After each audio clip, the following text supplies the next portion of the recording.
June 30.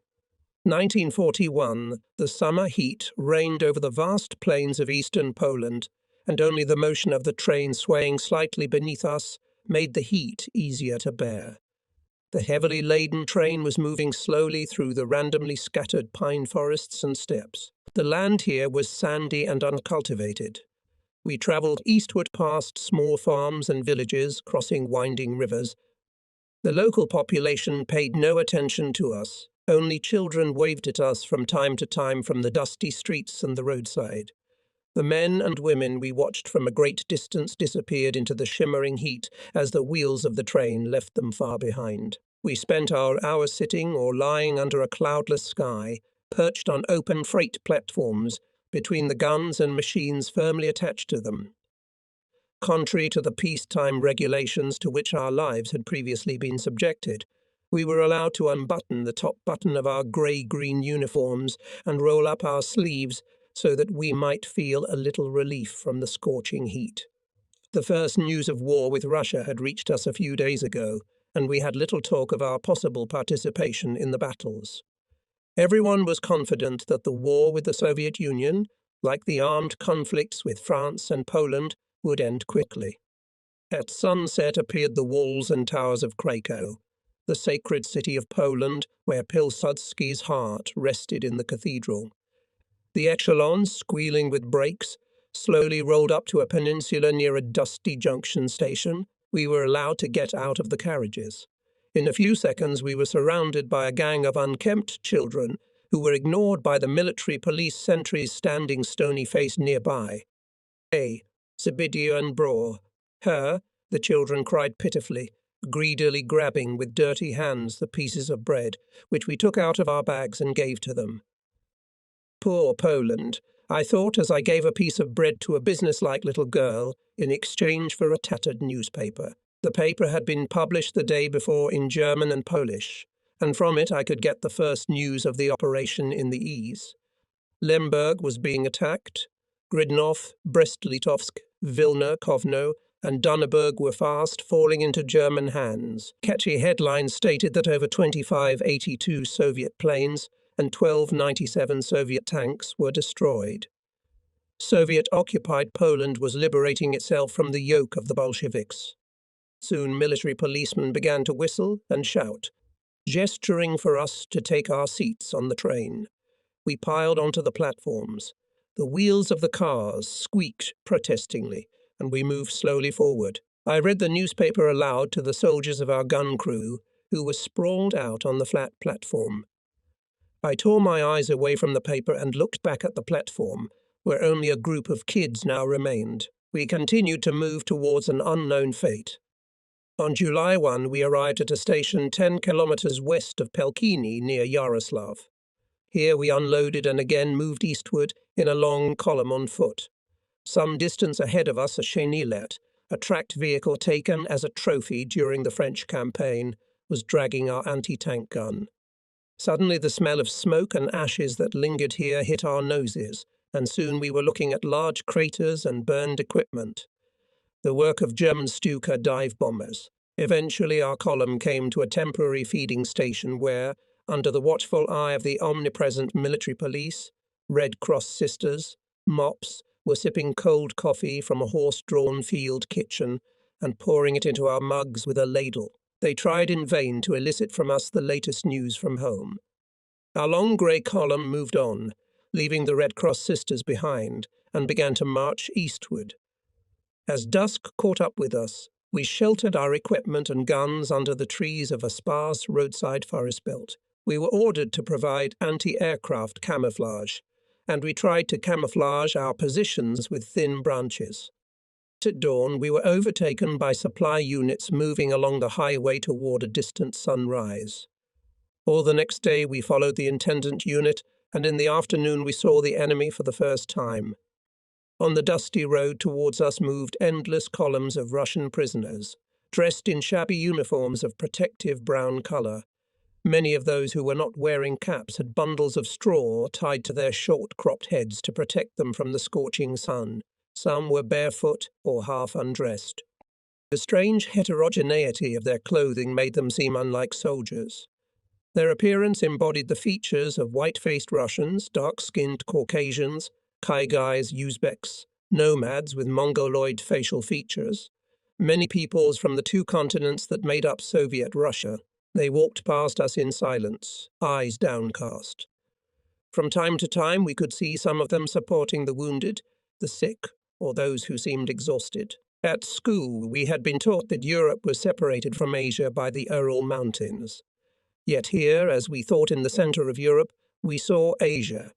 The long column of wretches disappeared from view behind us, and as dusk caught up with us, we settled down to rest. Under a star-studded sky, we wrapped ourselves in camouflage cloak tents and slept until morning. The 14th Anti-Tank Company was assigned the role of the advance party, and we moved out at 5:00 sharp. The settling ruins of burned houses were silent witnesses to the fighting that had taken place in the town of Jaroslaw during the Polish campaign, which seemed a long time ago, although only 2 years had passed since then. When we crossed the San River at Radomo, the Russian soil was already under our feet. We passed a large German cemetery left over from the First World War. Above its gate hung a faded wooden plaque, in memory of comrades fallen in Dubrovica. Our convoy was not allowed to stop long enough to inspect the graves. We had a vague idea of how many of our own graves would remain beside the roads deep in Russia. Soon on our way, we came across fresh grave sites with rough birch crosses topped with steel helmets of the German Wehrmacht, which could not be confused with anything else. These graves, the first silent witnesses to the bloodshed near the road leading east, were arranged in orderly rows and columns. We tried to look away, but the graves kept attracting our gaze. We kept moving, and the silent red-brown mounds seemed to call. It was as if they were saying, "Don't leave us here. Don't leave us in this strange place." From the direction of Lemberg came vaguely the sounds of cannonade. The roads were getting worse, and dust settled heavily on the soldiers, horses, and vehicles. When the orange orb of the sun was at its zenith, barely breaking through the clouds of suffocating dust, only the vague outlines of a vehicle ahead of our platoon were visible. Sweat and dust mingling gave a very strange look to the faces under the green helmets. Near Krakowitz, we again spent the night under awnings made of raincoat tents.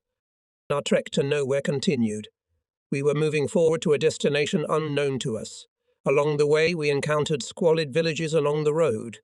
Russian women and children stared at us from doorways, gazing at us from behind window panes of poor quality. The only men to be found were elderly veterans of bygone wars. The villagers, when we questioned them, told us about the Bolsheviks. There was a look of horror in their eyes, a fear of the Siberian camps. They told us that there were portraits of Stalin hanging in the schools. When village teachers asked, "Who do you thank for your daily bread?" the pupils had to answer Stalin.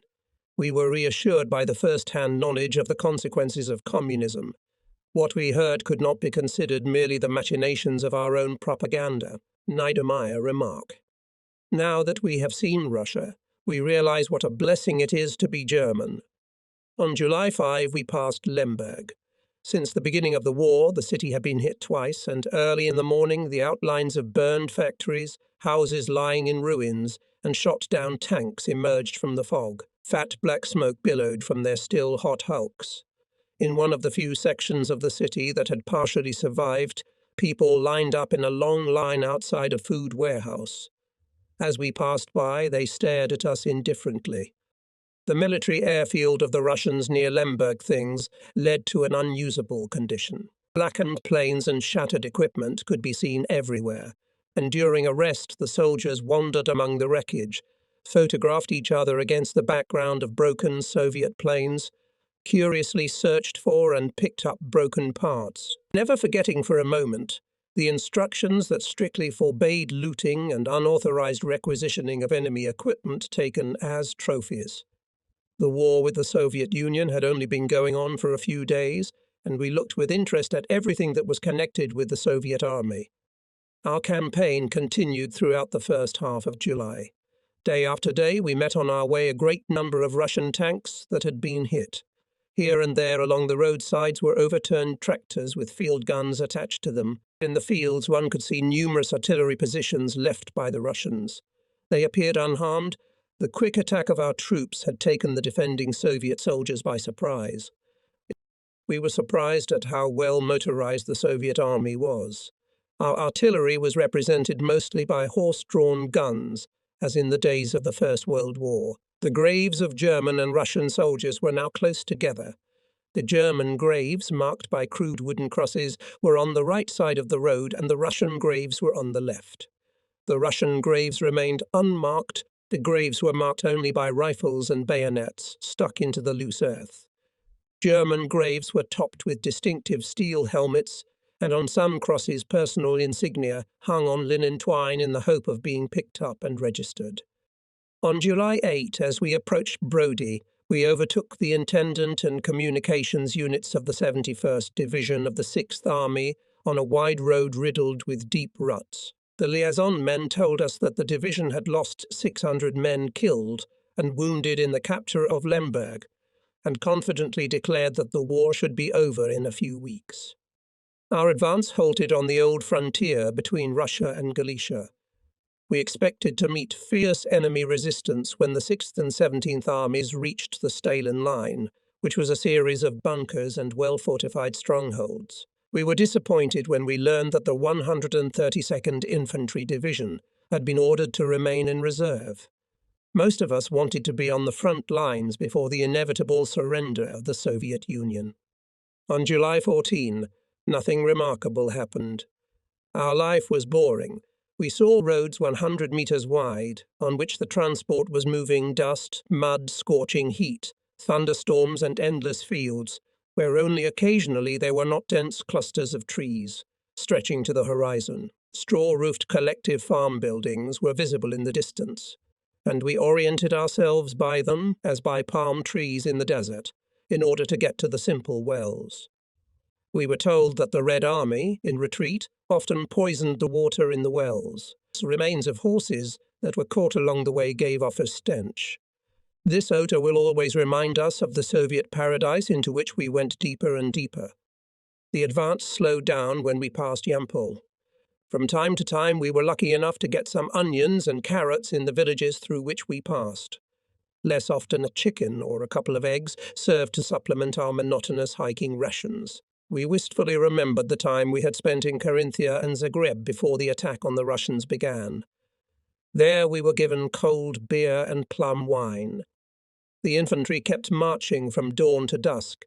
Dusty, sweaty, sticky, and under consistently harsh weather conditions, we pushed deeper and deeper into Soviet Russia. In an effort to lighten the load of our camping equipment, we requisitioned small carts pulled by hardy Russian horses, contrary to instructions.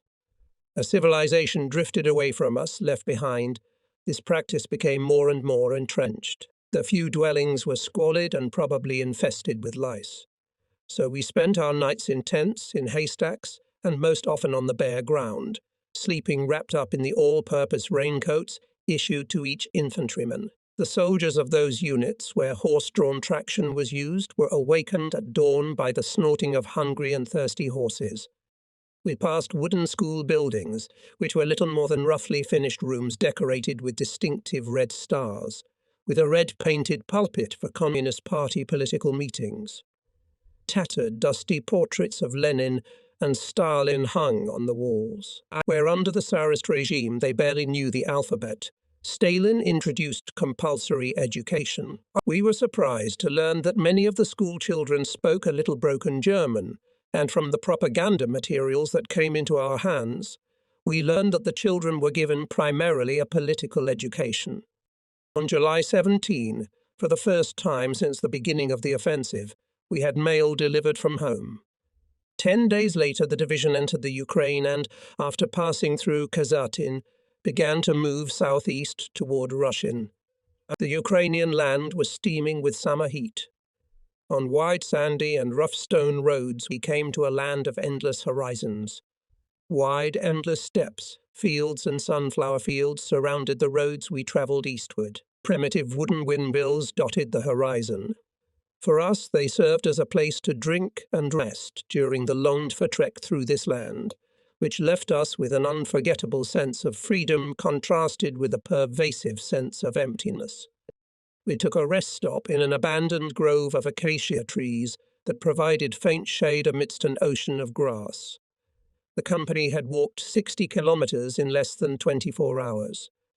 The abrasions on our feet ached, our heels were battered into bruises. Dusty, sweat-streaked faces, wind, and sunburned, looked out from under heavy helmets at our possessions. Hands, slippery with sweat, clutched the tools with which we were digging communication passages in the ground. The command to entrench was given. Stripped to the waist, we silently dug into the ground, while the buzzing of bees nearby reminded us of their hard, endless labor. Clemens and Gare, the tractor drivers, decided to locate the hives and find honey. Armed with wokes, equipped with raincoats and gas masks that served as protection from bee stings, they disappeared from view, heading toward the collective farm behind the gun firing position. After working for an hour, I built an earthen fortification of the established pattern to the left of the anti-tank gun firing position. Its high wall, on which we were to place our rifles and grenades, faced toward the front. The anti-tank gun, perfectly camouflaged with the help of branches and grass, stood at the edge of the grove. On the horizon we could see a sandy road through the rugged terrain that lay before us, leading west and east, and in the shimmering heat of the midday sun we could see the outlines of the huts of a distant village. To the left of the road, on the edge of the position, Sergeant Pell had placed his half-tracked vehicle, hiding it behind a grove of acacia trees, and proceeded to camouflage his assault. The adjusters of the artillery and mortar units moved forward to their observation posts. Reels of communications cable were strapped to their backs. Only occasionally the clanking of tools, flasks and cauldrons broke the tranquility of the seemingly peaceful situation. Holding my dusty tunic and putting it under my head like a pillow, I was just beginning to doze off in the midday sun when the silence was broken by a rifle shot. In one motion I rolled into a freshly dug single trench, slipped on my heavy steel helmet, and put my carbine to my shoulder. Tearing ahead, I saw no one, only the gently rippling grass. In our defense training we had been taught that we should shoot at anything that moved, at every leaf or blade of grass that moved. My heart was pounding, and my mind was filled with anxious thoughts. Would I have to kill another man today? Who will shoot first? Who will hit his target first? Me or him? Would I have to kill someone today to save my life and the lives of my comrades? I remembered the rows of graves with neat crosses on which hung personal identification marks, and tried to put these visions out of my mind. To the left of our position, at a distance of about 600 meters, the silence was broken by the sounds of rifle fire. At first these sounds were like the familiar pops of carbines at the firing range, but soon bullets fired past the target began to whistle in the air and ricochet above us. With burning eyes we continued to look ahead, but we saw nothing unusual in front of our positions. Against the background of rifle fire in the distance, the rumble of an anti-tank gun was clearly audible. In a few minutes the incident was over. The dust and sourish odour of burnt cardite slowly dissipated into the air, and to our left an ugly black cloud rose into the blue midday sky. We remained under the protection of the fortifications nestled against them. Our hearts were pounding with excitement. In muffled voices we tried to find out what had happened. After a while we learned through a messenger that Pell's anti-tank gun had hit a Soviet armoured reconnaissance vehicle, and that an attack by a Russian rifle company had been repulsed.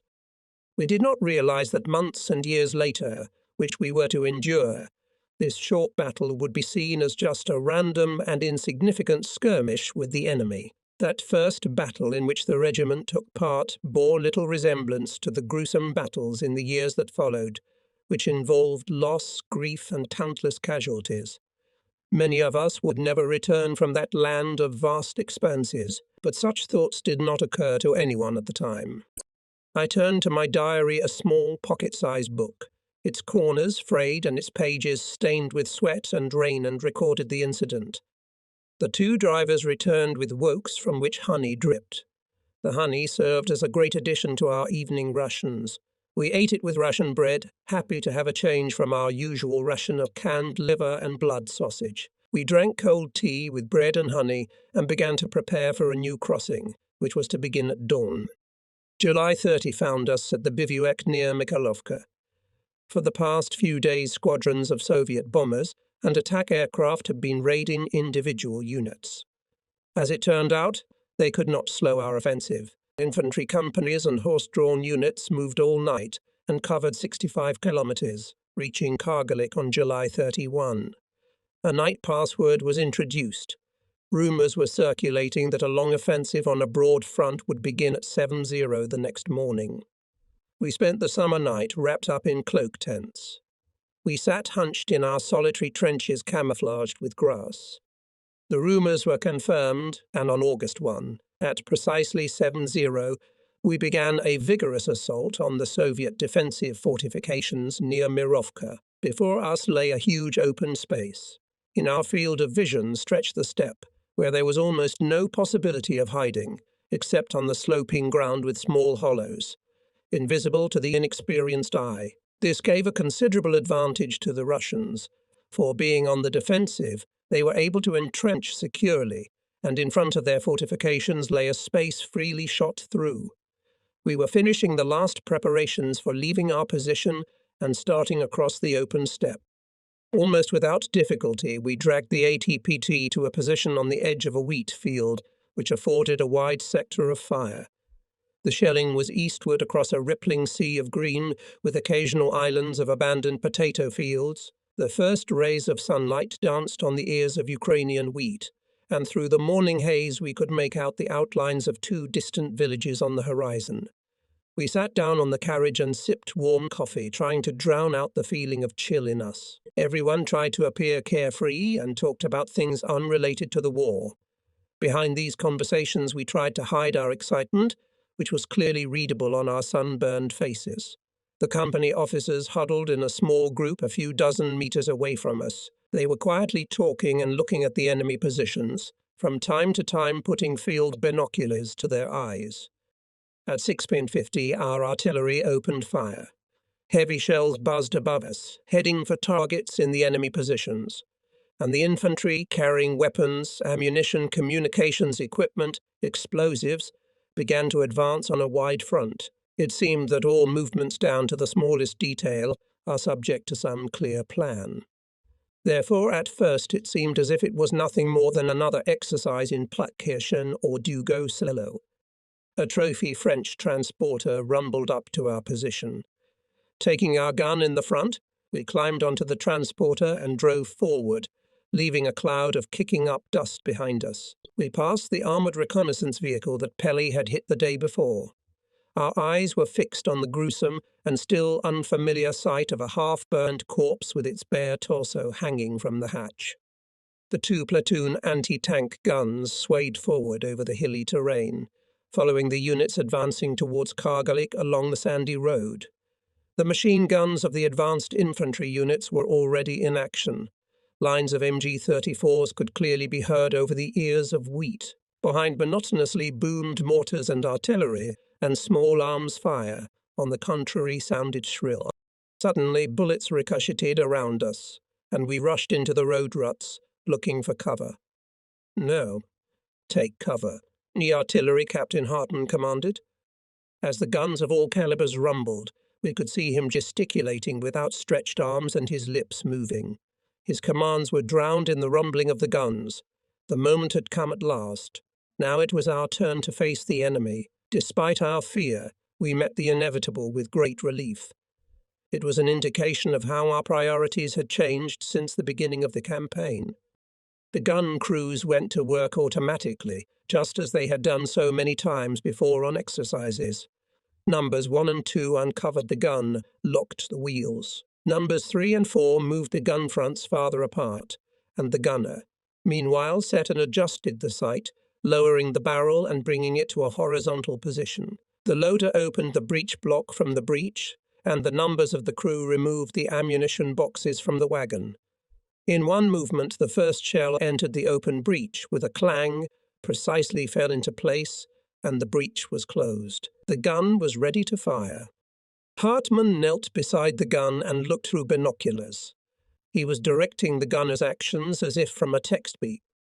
Right side of the hedge, scope 400, machine gun nest. Fire? He skillfully gave commands, and in response to them from the barrel one after another, with an interval of a few seconds, shells flew out. We could see how the infantry platoon of the 5th Company was forced to lie down in a shallow depression under heavy enemy machine gun fire. With 80 fire support, our shells were now bursting directly into the enemy positions.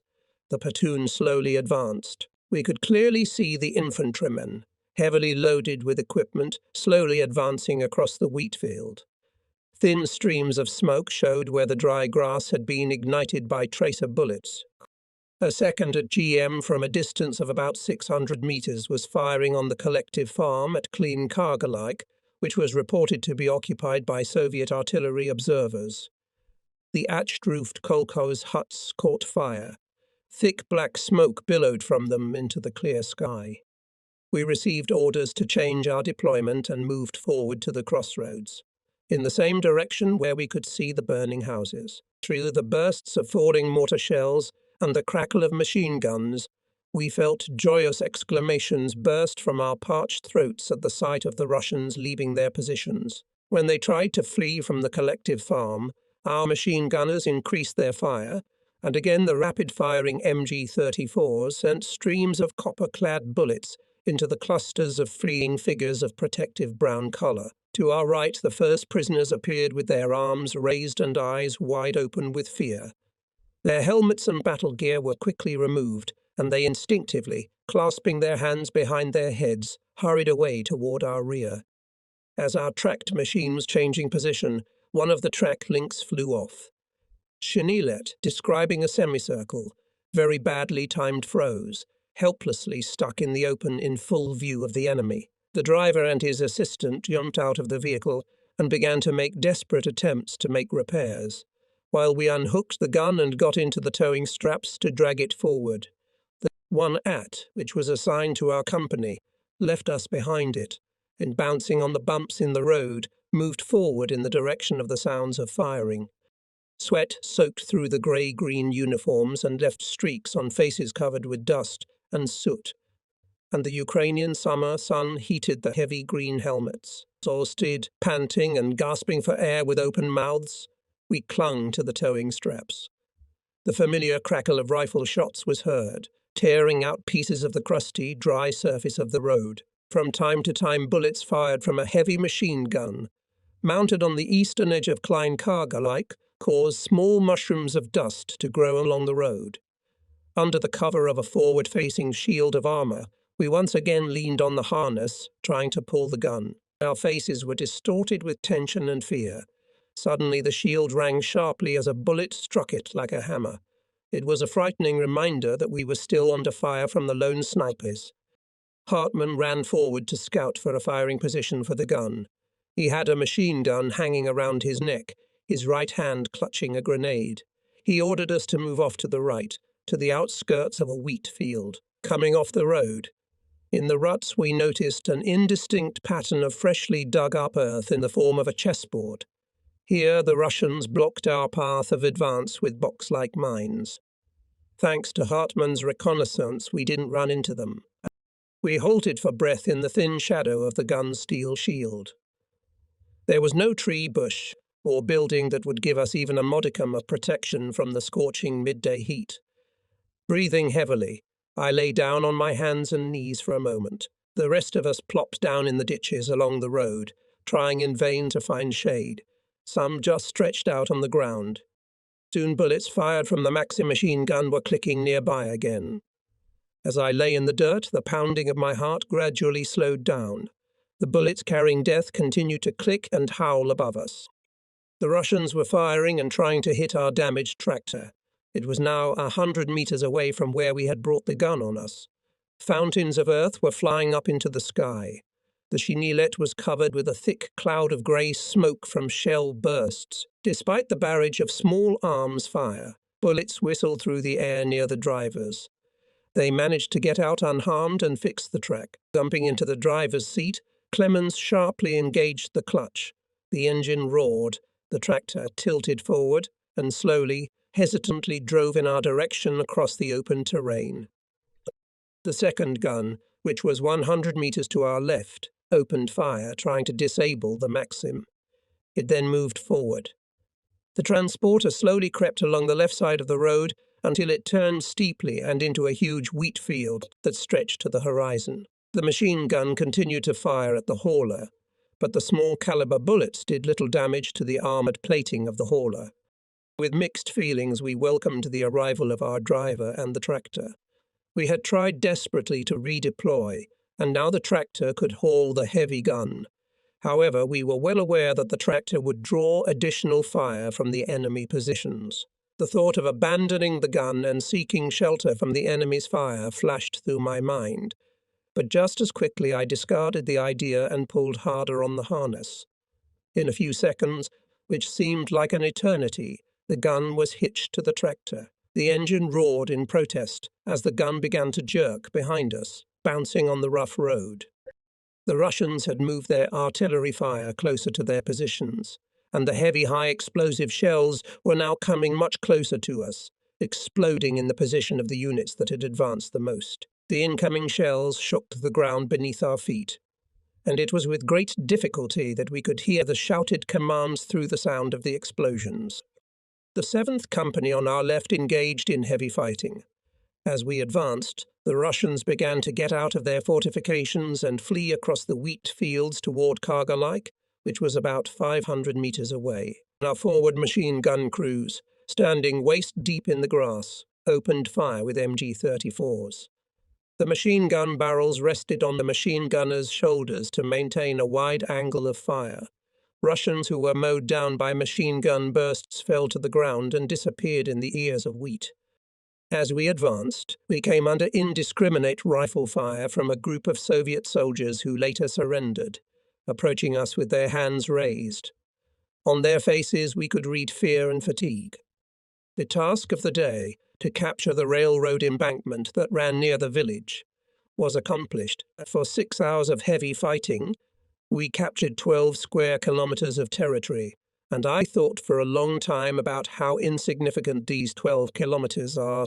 12 kilometers of vast country, where before us from dawn to dusk stretched to the horizon uncultivated fields. I wonder how many more such 12-kilometer battles we will have to endure during our trek in the direction opposite the sunset.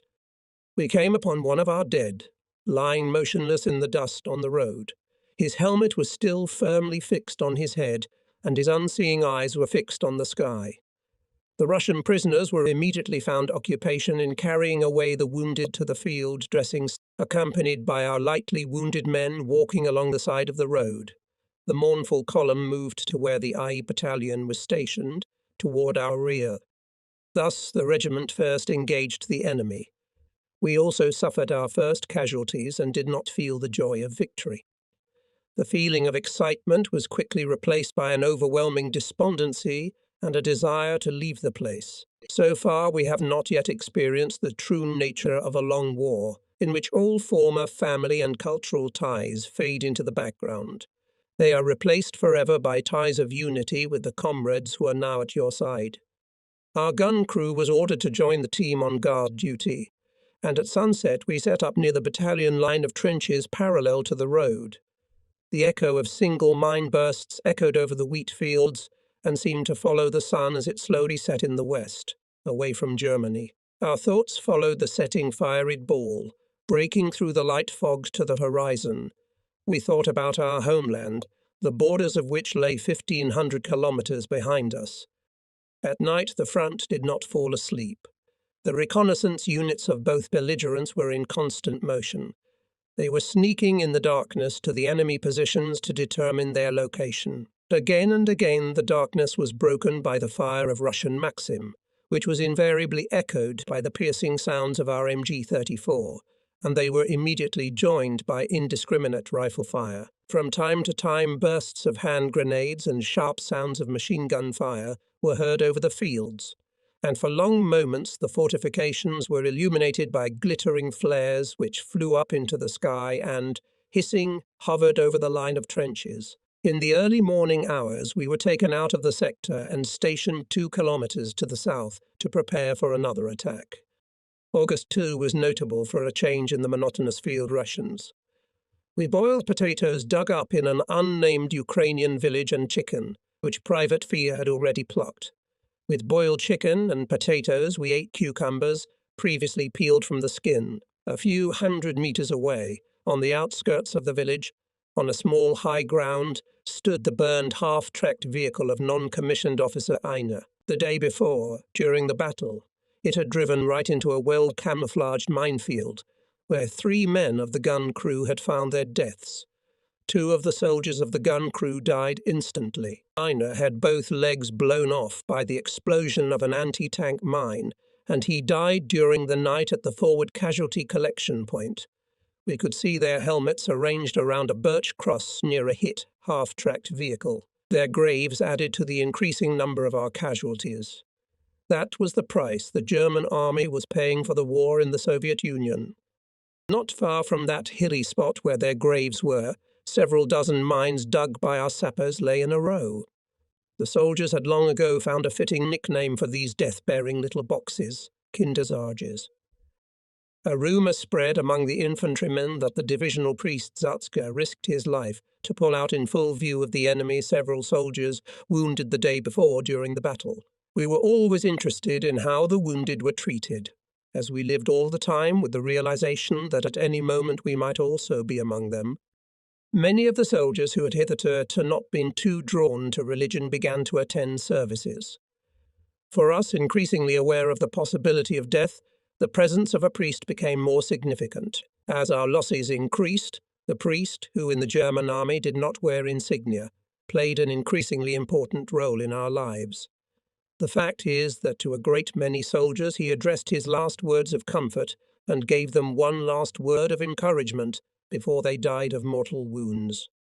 Each day of the offensive our communications became more and more stretched, and as the pace of the advance slowed to a turtle's pace, we continued to be subjected to ever-increasing indiscriminate artillery fire. Once a shell fragment tore off my gas mask and sapper shovel. My tunic was also tattered, but apart from a bruise on my shoulder, I was uninjured.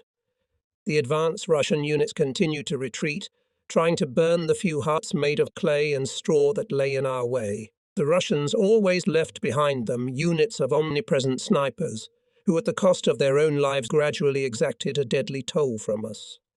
On August 3 we spent most of the night lying down in the middle of a field in which we were growing turnips. The reconnaissance team had ascertained to a certainty that there was no enemy in the hitherto untouched collective farm, which was about 500 meters away from us. In the early pre-dawn hour, we entered a tiny village consisting of a few houses. The field kitchen sent to the frontline coffee and schmaltzbrot from our gun crew occupied one of the small huts with a thatched roof. We piled straw on the earthen floor and dozed for a few hours, satisfied that we were no longer lying in the dark in the middle of the turnips.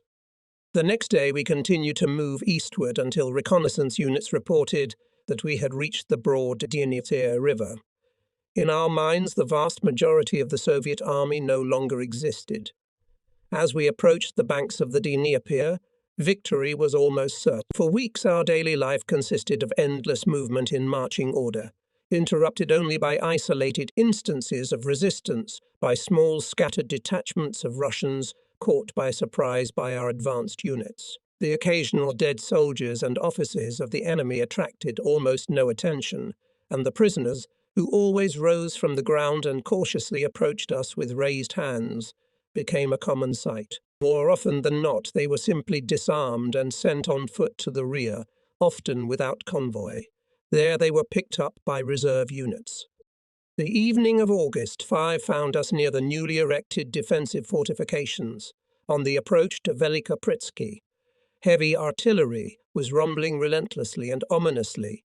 Our artillerymen were shelling the enemy over the horizon. All night we anxiously awaited our offensive, which was to begin the next morning. The attack began at 5:50. Its target was the Dnieper. Our artillery batteries fired smoke and high explosive shells at the dominant height, designated as Height 197, and from our positions we saw many enemy units fleeing through the clouds of smoke that enveloped the battlefield. Powers later claimed that many of the Soviet soldiers fled in panic for fear that we would rain poisonous gases on their fortifications. Indeed, it was reported that enemy soldiers were seen donning gas masks during the attack. In a few hours, the infantry took the height with minimal casualties. At 8:50, the enemy fought a fierce battle to buy time, retreating to Height 160. There, the Russians continued to offer stubborn resistance, using carefully constructed fortifications. Interrogations of exhausted prisoners showed that massive artillery fire was an effective means of suppressing the will of the defenders. In the afternoon, our troops were raided by several squadrons of attack aircraft. They did not do much damage. On the morning of August 7, we worked burrowing into the ground, building defensive fortifications near a village called Belika, located about 100 meters from the Dnieper. From our positions, we could see the broad Dnieper. We tried to bury ourselves in the ground as quickly as possible, fearing raids by attacking aircraft and also to protect ourselves from Soviet river gunboats. A few hours later, heavy shells from ships maneuvering along the Dnieper began exploding on the slopes not far from us. The gun of the first platoon unsuccessfully attempted to shell one of the gunboats. Our positions along the river were soon covered by enemy mortar and artillery fire.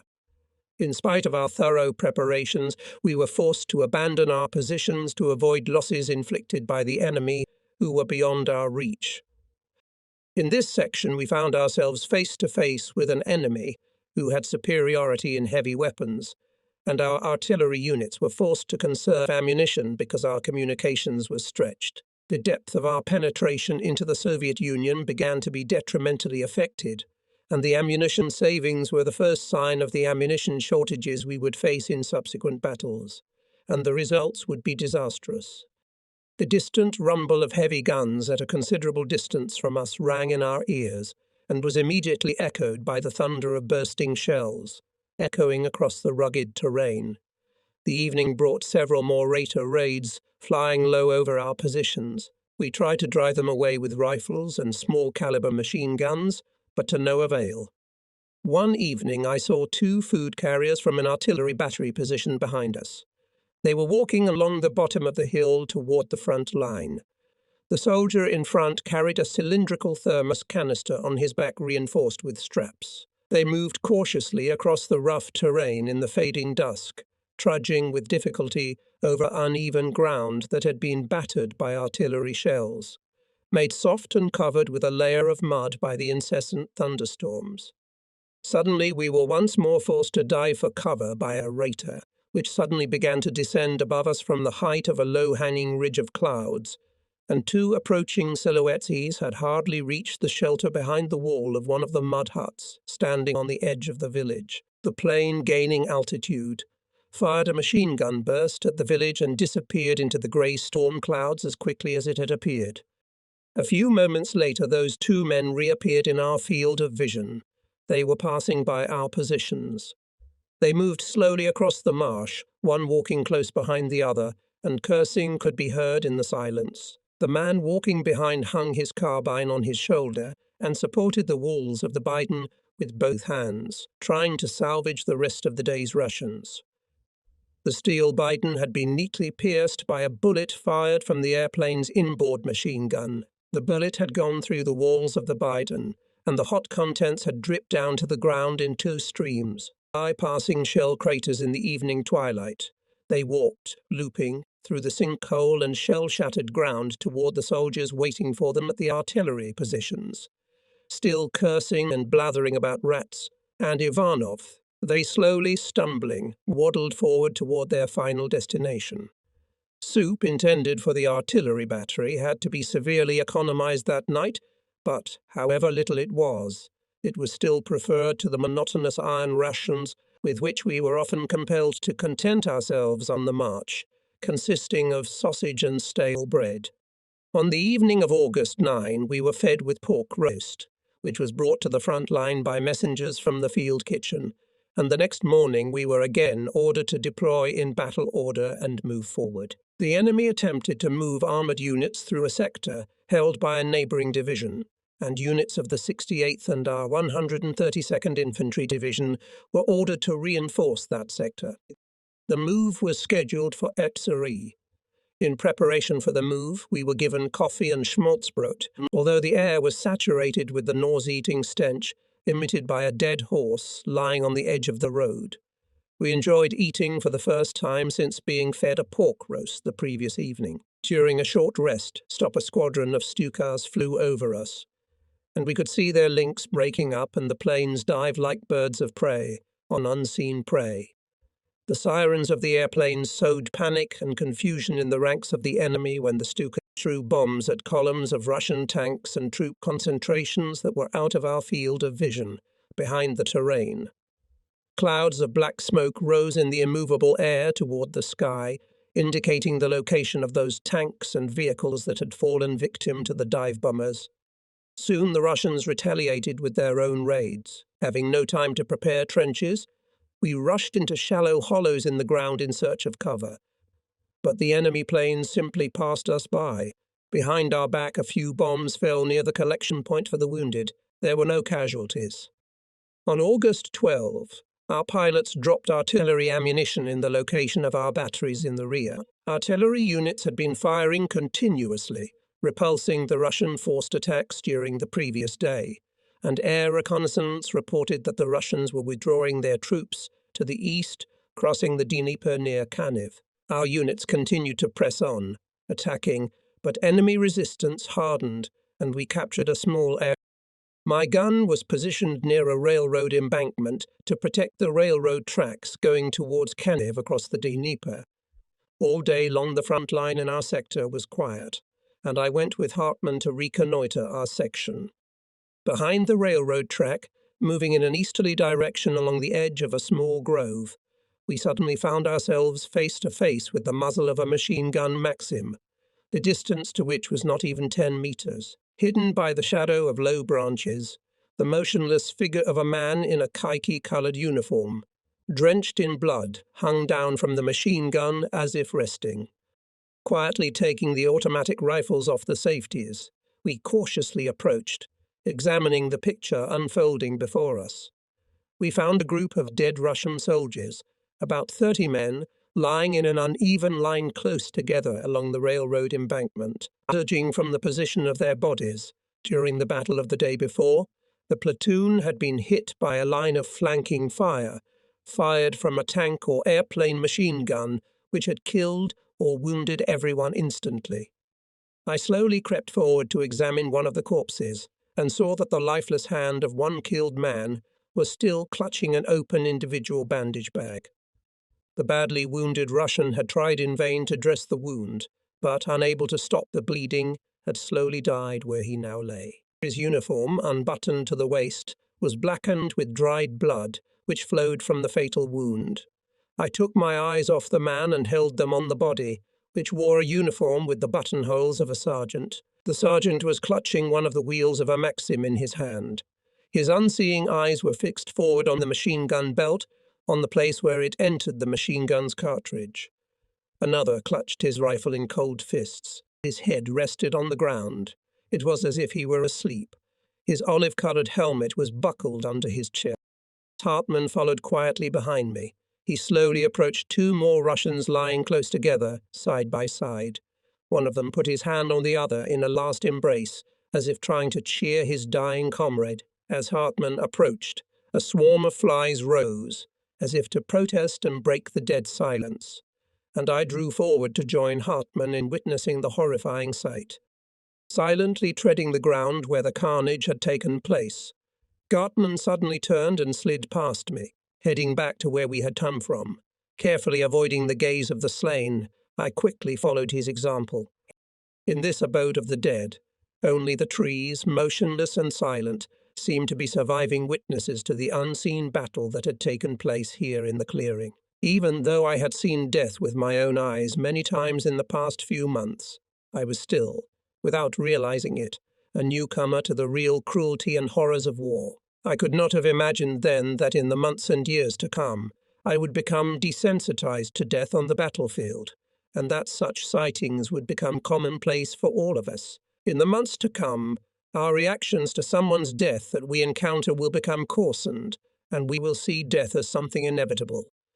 We will search corpses for documents, pick up weapons and equipment so that we can use them ourselves. But at that early stage of our baptism of fire, we were still burdened by naive thoughts of compassion for the dead and disgust at physical contact with the bloodied and mangled bodies lying on the ground where they had fallen. On August 13, we occupied a field fortification, previously in Russian hands, about 10 kilometers northwest of the town of Kanev on the Dnieper. We got trenches dug in clay by the enemy, who had occupied these heights only a few days before. Masters in the construction and camouflage of defensive positions in the open, the Russians had constructed earthen fortifications consisting of round cells about waist deep, the bottom of which was widened so that a man could lie down comfortably, and there was enough space to stretch his legs. The clay dried quickly, became firm, and was an excellent material for the construction of passages, so I boldly improved my trench with a sapper's spade. It must have been occupied by a Russian of rather small stature before our attack. The cool earth of my new dwelling seemed comfortable to me, despite the stifling heat of a sultry Ukrainian summer day. I felt safe here. I had the feeling that nothing could happen to me suddenly, without warning. We cautiously slid forward into the open to gather grass and straw with which to camouflage our anti-tank gun.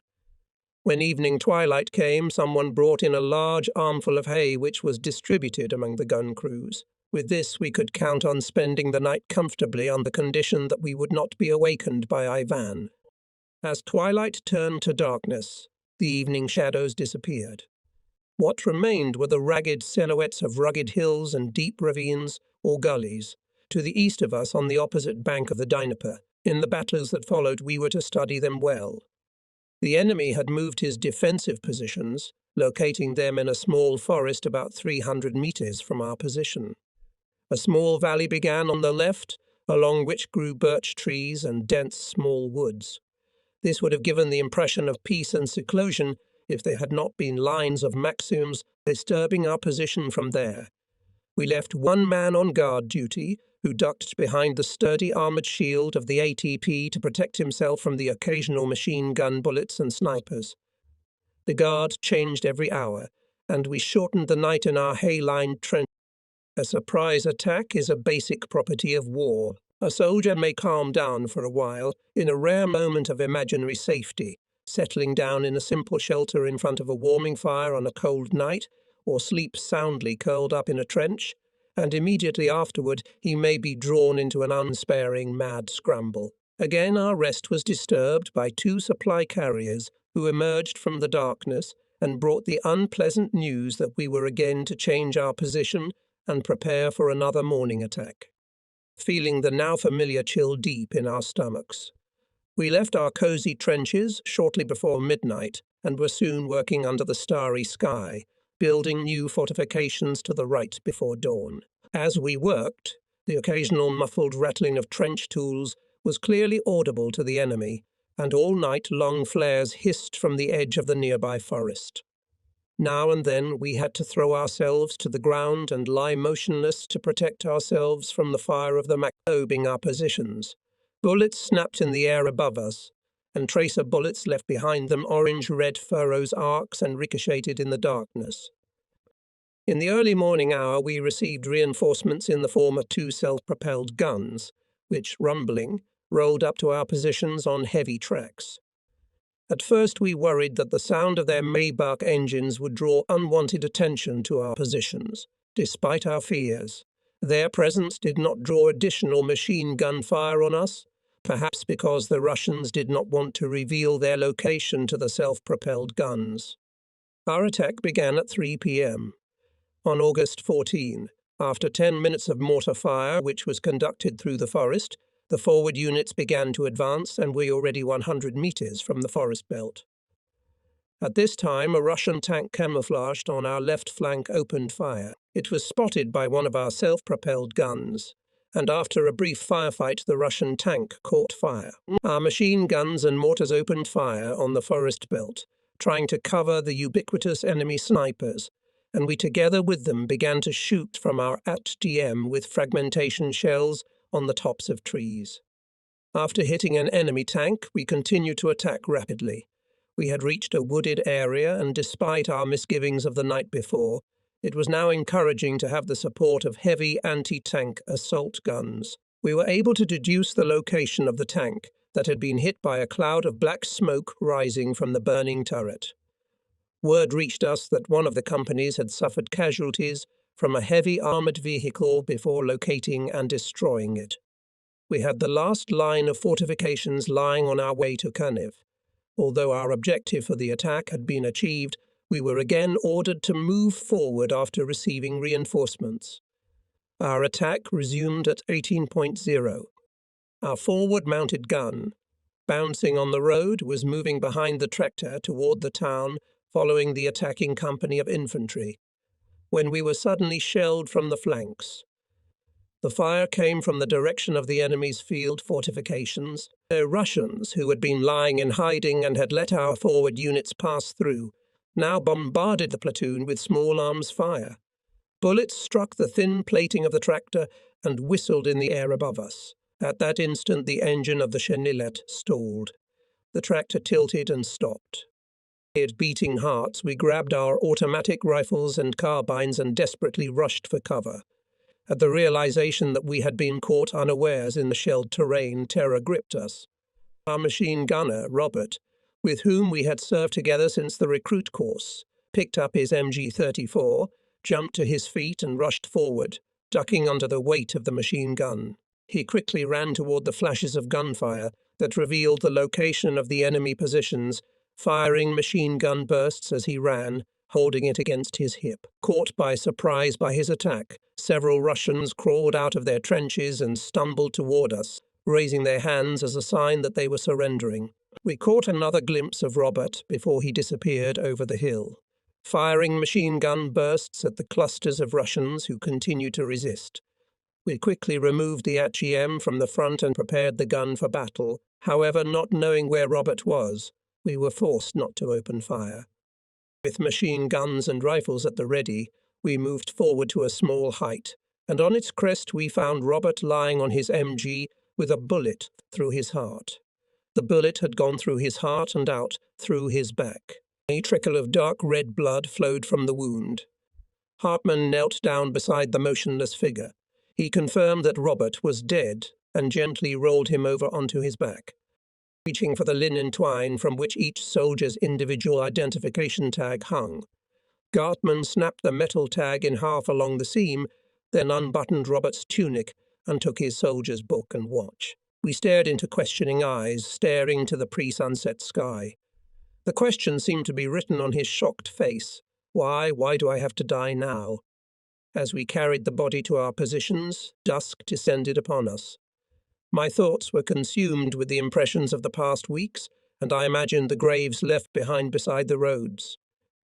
For the first time in my memory, as an adult, I cried at the loss of a very close friend. The next day, the company commander wrote letters to the relatives of the 5 men who had fallen during our last battles with the Red Army. On August 17, shallow caves dug in the gully served us as shelter from stormtroopers' raids.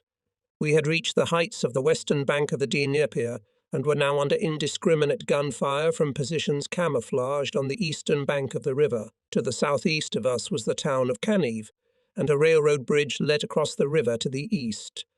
By capturing this railroad siding, we cut the Russians' last overland route of retreat. The Russians during the previous night had tried to drive their troops farther east, and during the early morning hour certain groups of enemy soldiers had tried to escape by boat. Small arms fire was occasionally heard throughout the night as the retreating Russians came under the fire of reconnaissance detachments. A great deal of military equipment and vehicles fell into our hands, including many American Ford trucks.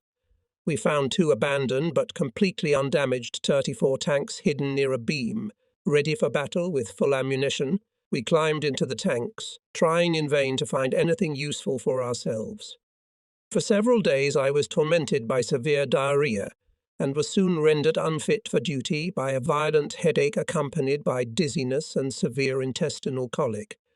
I soon developed a fever, and with the help of several lightly wounded men I was carried to the infirmary.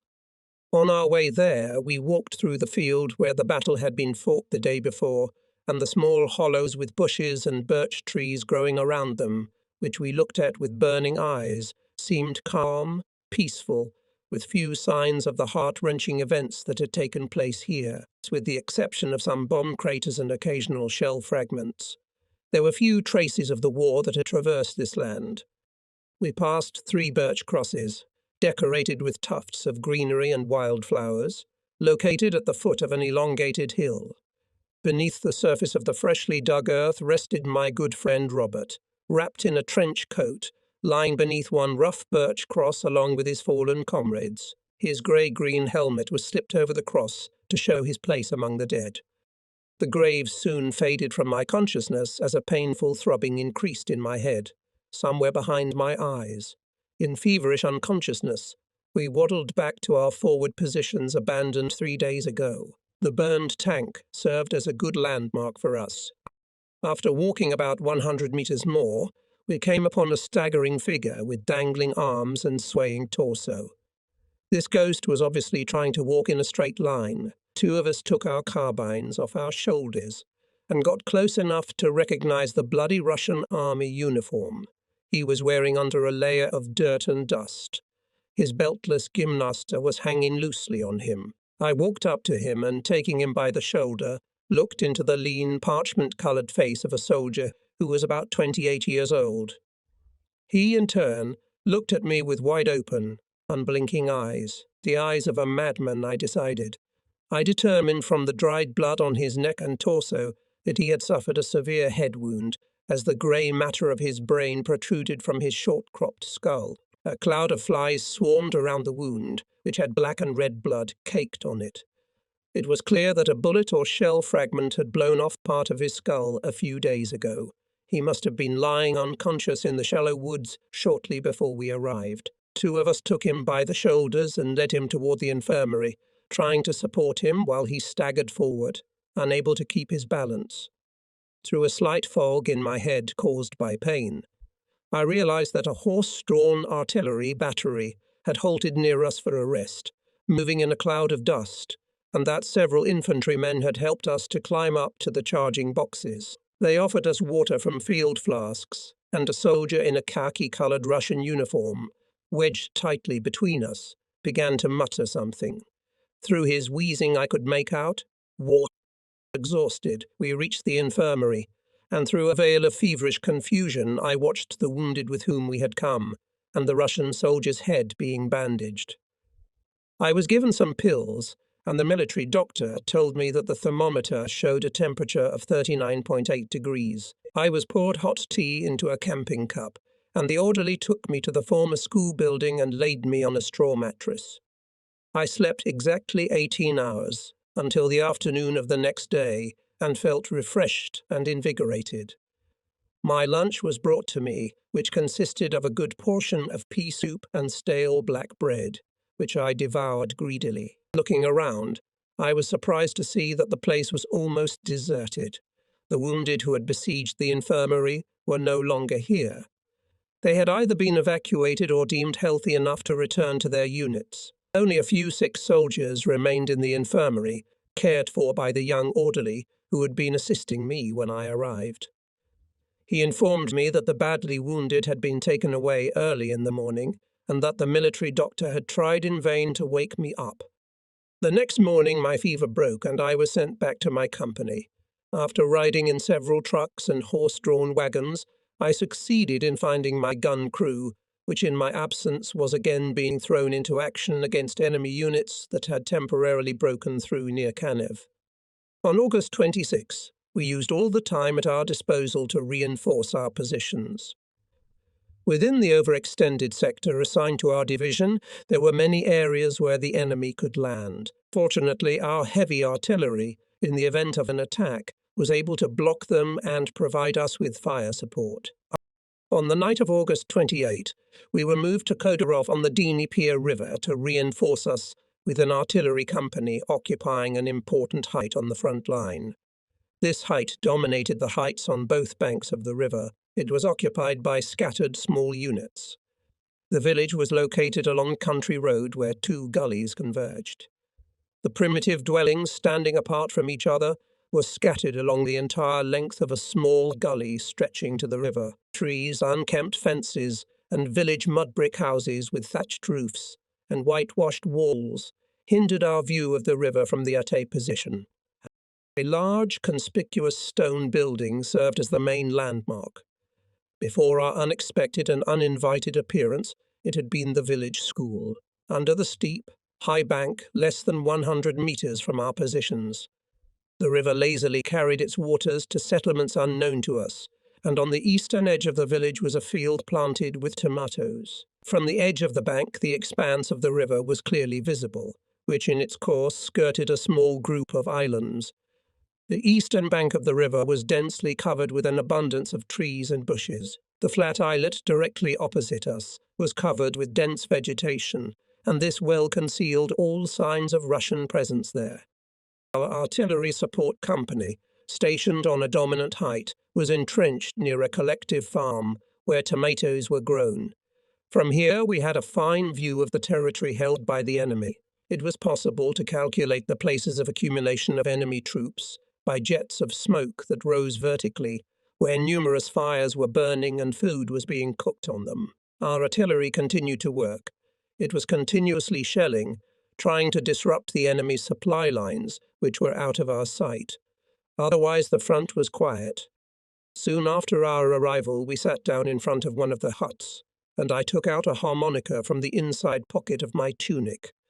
When I began to play folk songs, I was quickly surrounded by a motley crowd of locals, who appeared before us like shadows, coming out of neighbouring houses. The tune, unshaven and far from home, enlivened the crowd.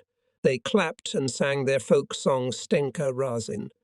Women and girls shook their heads to the beat of the tune, and old men and boys stomped their feet on Russian clay to the song played by a German harmonica. An hour later we received orders from the platoon commander to spread straw in the structure of a former warehouse and canton ourselves there. Distressed that we would not be housed in houses standing in a row away from each other, we grudgingly complied. Many of us felt as if we were being trapped because the building had only one exit and was in the centre of the village. Therefore, from there the area could not be shot at in any direction. As a last resort, we would have preferred to bivouac in the open, as we were used to. Our gun remained taken on the front and hitched to a tractor in a grove at a distance of 25-30 meters from us, and a sentry was posted near the only exit of the room who was ordered to be on the alert. After a cloudless day came a cool summer night. There were about 30 of us quartered in this improvised barracks, and we soon fell into a deep sleep. Just before dawn, we awoke startled by the sudden explosions of hand grenades outside the building where we were stationed. An automatic rifle drummed on the back wooden wall of the warehouse building, and through the door into the darkness of the building a guard skulked. "There are Russians here, there are Russians here," he shouted. I slipped my feet into my boots, grabbed my gear and ammunition pouches, and rushed with Hartmann and a few other men toward the only exit. Staying true to the discipline of the German Wehrmacht, our first thought was to get to the AT-AT, and stumbling in the darkness, we moved toward it. I caught a glimpse of sparkling sparks arcing toward us from the creek bank, and instinctively ducked under the tractor, and a second later the grenade exploded without harming me. Several of the men who had managed to concentrate near Gartmann's gun at the beginning of the surprise attack now opened fire with rifles and machine guns, kneeling behind the tractor or lying flat on the ground. After I had removed 2 grenades from my belt and thrown them over the tractor in an arc toward the creek bank, Hartmann threw another into the ravine. When we had suppressed the enemy fire, the crackling of the Russian machine guns subsided, and no more hand grenades flew at us from the riverside. Meanwhile, several more soldiers of the platoon ran out of the building and tried to reach us. Towards the wooden bridge, about 100 meters away, a new firefight broke out. Suddenly we saw the platoon commander, who rushed past us shouting, "I'm wounded," and quickly disappeared into the darkness by the warehouse. Taking advantage of the pause in the firing, we unhitched the HEM from the tractor and opened fire in the dense small woods along the river, where we could still see flashes of Russian gunfire. We could hear the bullets bouncing off the shield of our gun. With a few dozen fragmentation shells, we succeeded in suppressing the enemy's fire, and the Russians ceased further attacks. It all happened in less than 10 minutes. Hartmann and I hurried to the warehouse building, where the lieutenant lay with a through-bullet wound in his thigh. Blood was flowing profusely from the wound, which was already being dressed by a corpsman, although the corpsman said that the artery was intact and that he found no damage to the bone. We left the two liaisons and his driver with the lieutenant and returned to our platoon. Hartmann took command of the platoon and ordered Burkhardt and me to contact company headquarters in the village. We cautiously ascended the bridge and immediately noticed the lifeless body of a Russian lying a few meters away from us. Evidently, the enemy had ceased the attack and retreated. A few minutes later, we were on our way to the company headquarters located in a farm building. The headquarters was full of wounded men who were being assisted by a medical field officer. Here we were told that in the course of the attack, the target of which was our headquarters, the Russians had simultaneously attacked another unit stationed on the eastern edge of the village. We reported, and to our relief we were allowed to return to our platoon, to familiar surroundings. Returning from headquarters, we moved the ATP to a more advantageous position, which was located about 50 meters from the storage area. From this position we could cover the area from the edge of the ravine to the bridge with fire, and were capable of direct fire in case of another attack. We kept the ravine and its slopes to our left and right under close observation, but we did not notice any further enemy movement, and we were not shot at again. There were rumors that the Russian attack had been repulsed and that the lieutenant had received a HIMARS. We were just beginning to feel safe in our new position when suddenly, in the light of the rising sun, I noticed a small detachment of Russians climbing up the slope toward the school building, dragging a machine gun behind them. We rushed to our positions and immediately opened fire on them with armor-piercing and high-explosive shells, as we had already used up our fragmentation shells. The Russians rushed for cover, leaving a few killed and wounded in the open. We shelled the place where they remained in cover, and also an abandoned school to prevent them from setting up a machine gun. After firing a few shots, we saw some of the Russians retreating quickly to the rear, accompanied by the frequent pounding of our MG-34. Suddenly, right in front of us, the air exploded with the fire of machine guns and rifles. From close range we were fired upon by the infiltrating Russians, and the shouts of the Ivans were clearly audible from the ravine that served as our shelter. Through thick bushes, trees, and small fields where sunflowers, tomatoes, and bean plants grew, they approached our positions, throwing hand grenades which cleaved the air, rolled a few paces from our gun, and exploded. We frantically snatched the last box of 37mm shells off the tractor, and the loaders raked and kicked the shell casings away in an attempt to clear the gun's firing position. We had only 30 armor-piercing shells left, and as I loaded the last clip of rifle ammunition into the magazine of my carbine, a quick survey of the others showed that they were also running low on ammunition. Hartmann had only half a magazine of rifle cartridges left. The Russians tried to break through the road and reach the warehouse building. It was clear to each of us that we had to prevent them from reaching their objective at all costs, lest we be cut off from the rest of the company, which meant imminent destruction or capture. At about 10.0, the last anti-tank shell flew out of the smoking barrel of our ATT. In an attempt to prevent us from using the gun tractor, the Russians attacked the building directly, and soon it was set on fire with either tracer bullets or a Molotov cocktail. We had no way of knowing whether our temporary barracks had been evacuated in time. We could only hope that the wounded officer had been taken to safety. When we had used up the last of our ammunition, I removed the bolt from the breech block and tossed it into a thicket of bushes, and then joined Hartmann. We crawled down the ravine leading in a westerly direction,